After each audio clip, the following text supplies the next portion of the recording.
আপনারা কি কখনো ভেবে দেখেছেন যে সাদা ধবধবে পাউডার দুধ দিয়ে আমরা প্রতিদিন সকালে কড়া 1 কাপ চা বানাই বা আমাদের আদরের ছোট বাচ্চাকে নিশ্চিন্তে খাওয়াই? সেই দুধ আসলে আসে কোথা থেকে? এটা কি সত্যিই খাঁটি দুধ নাকি সাদা রমের কোনো রাসায়নিক গুঁড়ো? গ্রাম বাংলার ঘরে ঘরে আজ যে দুধের টিন দেখা যায় তার পেছনের আসল রহস্যটা জানলে আপনি চমকে যাবেন। আপনি হয়তো ভাবছেন লিকুইড দুধকে শুকিয়ে নিলেই পাউডার হয়ে যায়, কিন্তু না, এর পেছনে রয়েছে এমন এক ভয়ঙ্কর গরম আর হাড় কাঁপানো ঠান্ডার খেলা যা সাধারণ মানুষ কল্পনাও করতে পারে না। আজকের এই ভিডিওতে আমি আপনাদের নিয়ে যাব সেই বিশাল আকার ফ্যাক্টরির ভেতর, যেখানে হাজার হাজার লিটার দুধ চোখের পলকে পাউডার হয়ে যাচ্ছে।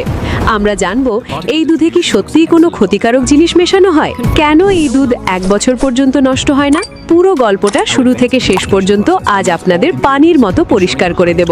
শুনলে অবাক হবেন, এই পুরো যজ্ঞ শুরু হয় প্রতিদিন ভোরের প্রথম আলো ফোটার সাথে সাথে। গুজরাতের আনন্দ শহর থেকে শুরু করে ভারতের বিভিন্ন প্রান্তের হাজার হাজার কৃষক তাদের প্রিয় গরু মহিষের যত্ন নেন।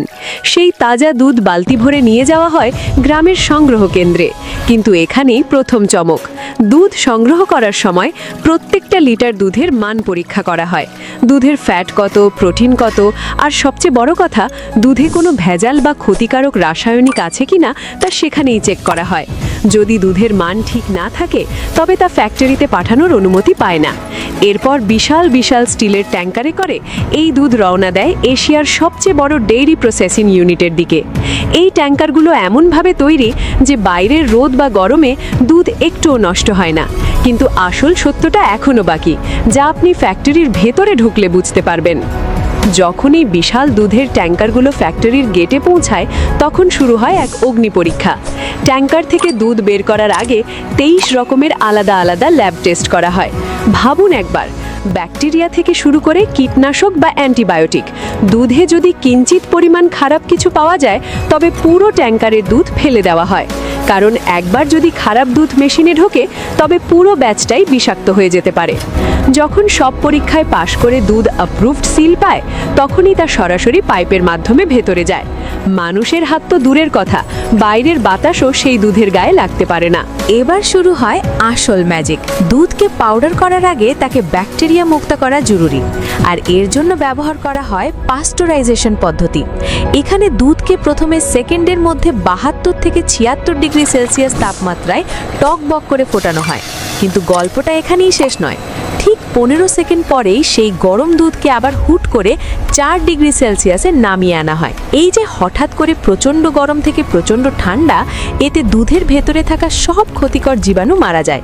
এটাই হলো সেই রহস্য যার কারণে ফ্যাক্টরির দুধ অনেক দিন ভালো থাকে। আপনি যদি এটা জানেন তবে অবাক হবেন যে এই পদ্ধতির ফলে দুধের পচে যাওয়ার সম্ভাবনা একদম শেষ হয়ে যায়। আপনারা হয়তো দেখেছেন বাড়িতে দুধ জাল দিলে ওপরে একটা সর বা চর্বির স্তর পড়ে, কিন্তু পাউডার দুধে কি এমনটা হয়? একদমই না। এর পেছনে রয়েছে হোমোজেনাইজেশন নামক এক বিশেষ মেশিন। এই মেশিনের ভেতরে দুধকে প্রচণ্ড গতিতে ঘোরানো হয়, যা দুধের চর্বির আর প্রোটিনের বড় বড় অণুগুলোকে একদম মিহি করে ভেঙে দেয়। ফলে দুধের পুরো মিশ্রণটি একদম সমান হয়ে যায়। এই প্রসেসটি না করলে দুধের পাউডার কখনো পানিতে সুন্দরভাবে গুলতো না, দলা পাকিয়ে থাকতো।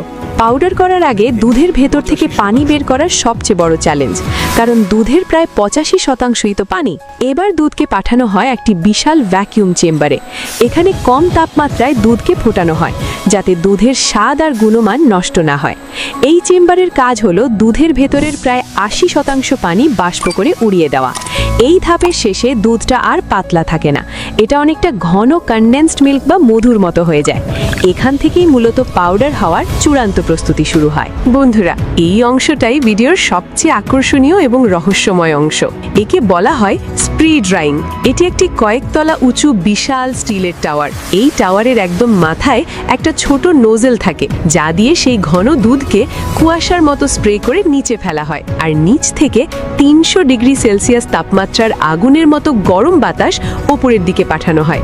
যেই মুহূর্তে দুধের সেই ছোট ছোট ফোঁটাগুলো ওই প্রচণ্ড গরম বাতাসের সংস্পর্শে আসে, অমনি কয়েক সেকেন্ডের মধ্যে সেই ফোঁটাগুলো শুকিয়ে একদম মিহি পাউডার হয়ে নিচের তলায় জমা হয়। ভাবুন তো, তরল দুধ আকাশ থেকে পড়ার আগেই পাউডার হয়ে যাচ্ছে। এটাই বিজ্ঞানের আসল কেরামতি। অনেকের মনেই প্রশ্ন জাগে, এই দুধে কি কোনো কেমিক্যাল মেশানো হয়? কেন এটা এত সাদা? আসলে সত্যিটা হলো, সাধারণ টি মেকার মিল্ক পাউডারে তেমন কিছুই মেশানো হয় না। কিন্তু যখন এটা বাচ্চাদের জন্য বেবি মিল্ক পাউডার বা ল্যাকটোজেন হিসেবে তৈরি করা হয়, তখন এতে বাড়তি ভিটামিন, মিনারেল আর আয়রন যোগ করা হয়, যাতে বাচ্চাদের পুষ্টি ঠিক থাকে। এখানে ভয়ের কিছু নেই, বরং এটা শিশুদের বিকাশের জন্যই করা হয়। তবে দীর্ঘদিন ভালো রাখার জন্য অনেক সময় নাইট্রোজেন গ্যাস ব্যবহার করা হয় প্যাকেজিংয়ের সময়। নাইট্রোজেন অক্সিজেনের বদলে প্যাকেটের ভেতরে থাকে, যাতে দুধের চর্বি নষ্ট না হয় বা পাউডারটা তেতো না হয়ে যায়। এটাই সেই আসল কারণ যার জন্য এই দুধ 1 বছর পর্যন্ত নষ্ট হয় না। এখানে কোনো বিষাক্ত প্রিজারভেটিভস ব্যবহার করা হয় না।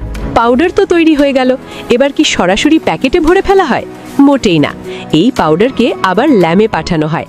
সেখানে দেখা হয় পাউডারটা পানিতে ঠিকমতো গুলছে কিনা, এতে প্রোটিন কতটা আছে আর আর্দ্রতা ঠিক আছে কিনা।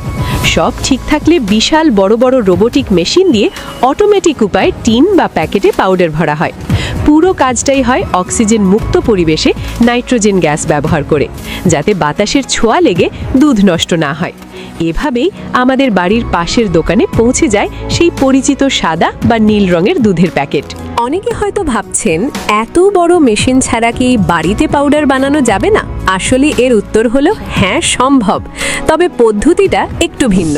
আপনি যদি বাড়িতে খাঁটি দুধ জাল দিয়ে প্রথমে খোয়া তৈরি করেন এবং সেই খোয়াকে কড়া রোদে একদম খটখটে করে শুকিয়ে নেন, তারপর সেটা মিক্সিতে গুঁড়ো করে নিলেই তৈরি হয়ে যাবে বাড়ির খাঁটি মিল্ক পাউডার। তবে মনে রাখবেন, বাজারের মেশিনে তৈরি পাউডারের মতো এটা অতটা মসৃণ হবে না, কিন্তু স্বাদে হবে অতুলনীয়। ভিডিওর শেষে এসে আপনাদের একজনকে স্যালুট জানাতেই হবে।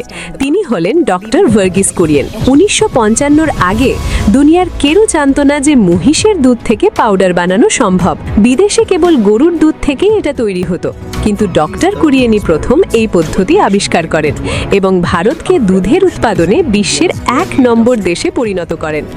আজ যে আমরা ঘরে ঘরে সহজে পাউডার দুধ পাচ্ছি, তার পেছনে এই মানুষটার অবদান অপরিসীম। ভাবেনি পাউডার মানেই কেমিক্যাল, তারা আশা করি আজ উত্তর পেয়ে গেছেন। লিকুইড দুধের চেয়ে পাউডার দুধের পুষ্টিগুণে কিন্তু খুব একটা হেরফের হয় না, তবে তাজা দুধের একটা আলাদা গুণ থাকে।